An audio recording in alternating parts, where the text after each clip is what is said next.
Hi, this is Carrie O'Gorman, your World's Mrs. Great Lakes Tourism 2018. I'm reporting live for Hollywood Connections with Don Reese on Tan Talk Radio, 106.1 FM out of Clearwater, Florida, on 47 syndicated stations on Comcast Radio. Hi, I'm here with Joel, and I believe it's pronounced Wynkoop. Wynkoop. Like a bottle of wine. Yeah. All right. And he is a famous scary movie actor, correct? Well, I've done the scary stuff. In fact, that's where I got the name King of Horror, and then it was King of the B movies because all the movies I did in 1996. But they all basically started out with horror, but I've pretty much done the gambit. I've done now action, sci-fi, martial arts, comedy. I always say pretty much everything but porn. All right. And I'm not into acting, so I have to ask, what is a B movie? Technically, when they say what is a B movie, it's like a movie that's done for like under 100,000 or something like that. I forget the technical aspect. To us guys nowadays, a B movie is just somebody throwing some funds together, getting out there, blood, sweat, and tears, and trying to shoot their movie for basically nothing. Or they may still have a budget, but if the budget's not way up there, like some of the Hollywood movies, it's still considered it's a B movie. Even if you get up into the hundreds of thousands of dollars, is still a B movie. But the ones that I associate myself with are very, very small. The budgets are minuscule.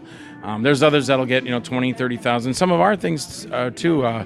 Truth or Dare, well, that was almost $1 million, but way back in 1985. But some of our other movies are $15,000, $20,000. Creep, we had a budget of $80,000. But slowly they kind of diminish because it's very hard to make that money back. So it's like, why am I going to spend all this money making this movie if I can't even make the money back? So therefore you get out there and try and make what you can for as very little as you can. And then if you start making profit, it does become profit because you haven't spent a whole lot of money.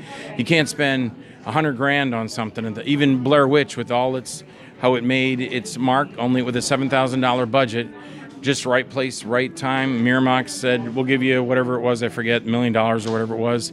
And boom, and then you're making a profit. You're like, oh, cool, I only spent $7,000 on this and I made $1 million. But those are so far in between. And Open Water was the same way. They spend a very little bit of money and they get a gigantic return because they're in the right place, right time. And that's exactly what somebody's looking for at that time, is that kind of movie.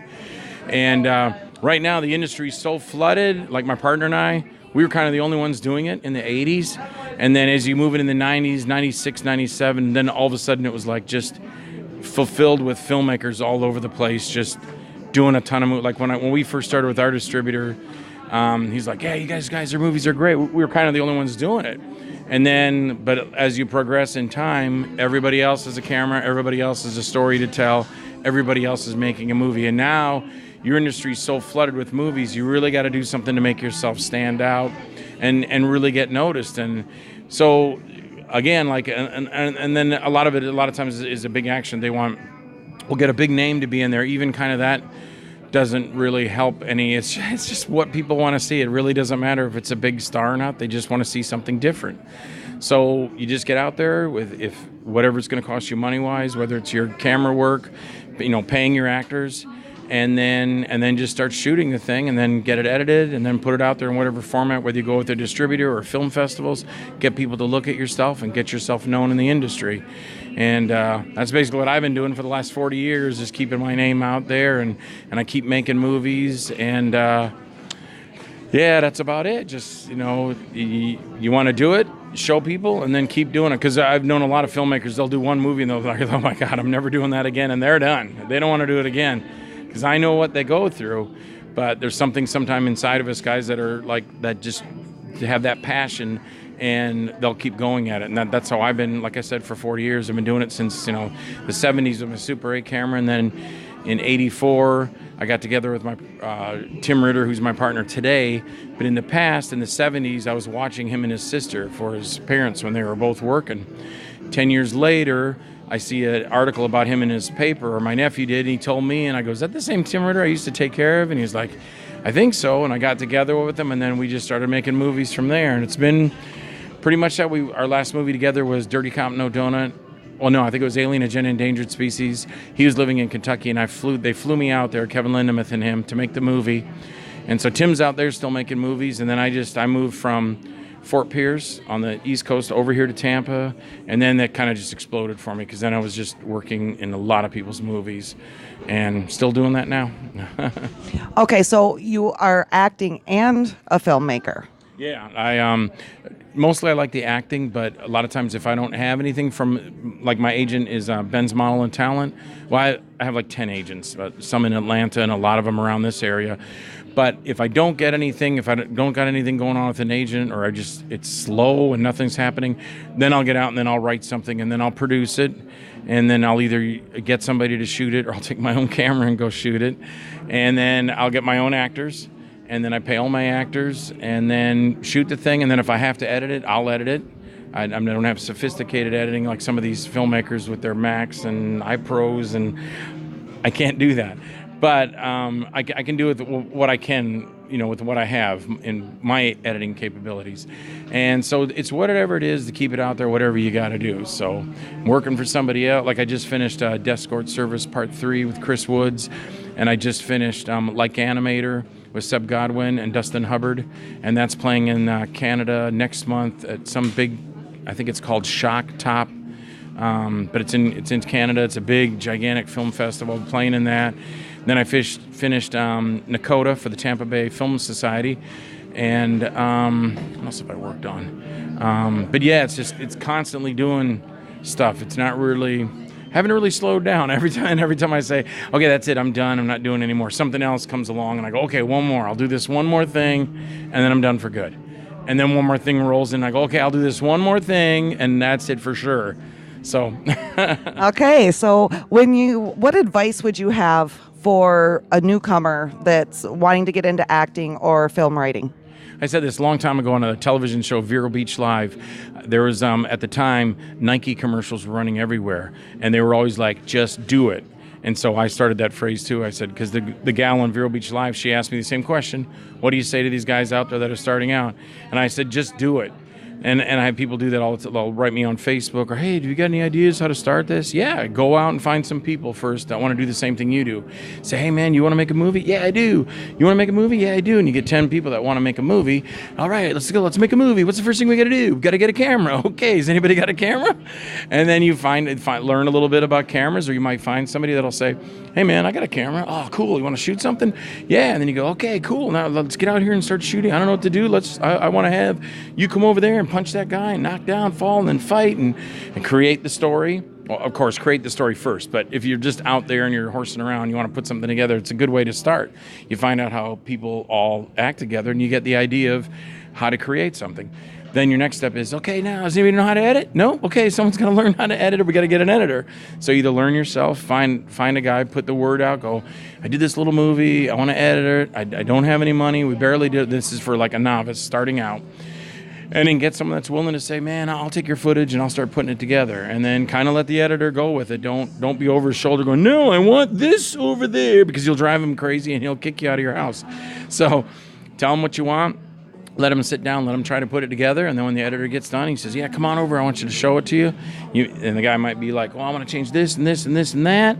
And they can, if the editor's cool with it, not like 10 million changes, he can change it all, and you got a nice little movie. And then put it onto a DVD or, a file or a drive, or if you want to do VHS, because I still sell VHS tapes now like crazy.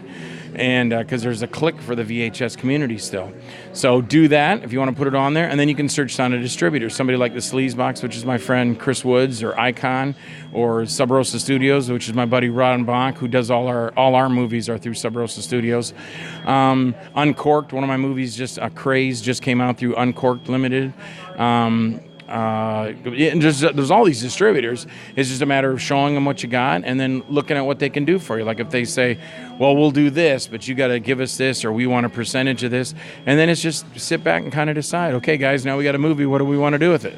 And then, or better yet, it's just one person. He makes all the decisions, and everybody works for him. He gets a guy to edit it. He gets the DVD when it's all done, or the file, and then he decides, now what am I going to do with this movie? and of course get contracts and all that stuff and get releases from everybody, and then then just put it out there, and then you kind of sit back, and then you send out review things and little DVDs to all these reviewer guys, and they'll review your movie, put it up on Facebook and put it on YouTube, get it out as many places as you can, and start making a name for yourself. Nice. Now, you have multiple social medias, I presume, and ways for people to contact you? Only probably. Well, I do have a Twitter account, but I don't know how to work it.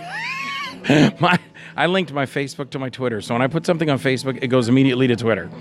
I tried to pull it up today because of that Chris Pine thing with Kevin Smith and everything with this heart attack, and people were like condemning him because people were praying for him, and I go, what? That's just like wishing somebody. That's just like saying, I wish you died, instead of just you're saying something nice to them. So I was going to respond to that, and I go, he doesn't know me. Why does he care? I'm talking about Chris Pine, and.